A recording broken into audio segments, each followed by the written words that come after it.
लागू होइथिबा आलू मिशन पियाज मिशन पणस मिशन भली अनेक मिशन फेल मारिछि।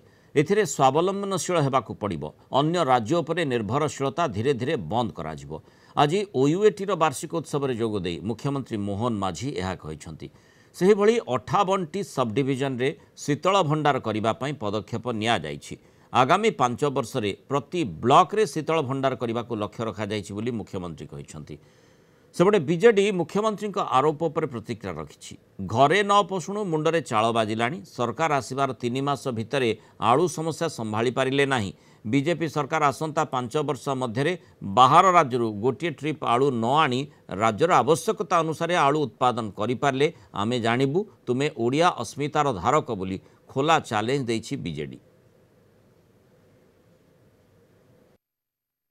भी लगी रही आलूर समस्या आलू समस्या देखादेला। आमर अभाव आसला। आम पश्चिमबंग उपर निर्भर करूँ।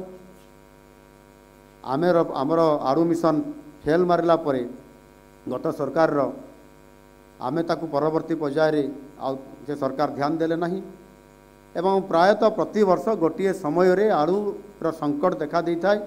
जो आलूर दाम वर्तमान 20-25 टंका भितर रहिबा जगार 50 टंकार अधिक रेट हवा एवं विभिन्न समस्या देकर सरकार गति करी तार समाधान करने आगे आसवा। एमती अनेक समस्या देखा दिए। सीए कहीं भूली जाउछंदी आम राज्य सब उत्पादन होची बोली आमे स्वावलंबी हवा दरकार।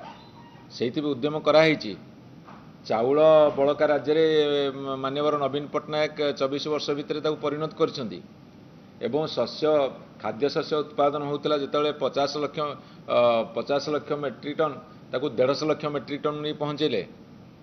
तेणु बहुत क्षेत्र में आम आगू जाइए। तेणु आलूटा जोटी अधिका उत्पादन से आसी एटी केंदी बिक्री बटा हम से कथा एटी आपण आउ गोटे कथा मन रखु। आलू जी ओडिशा रे उत्पादन होची प्राय 7-8 मास भलरे चलुची।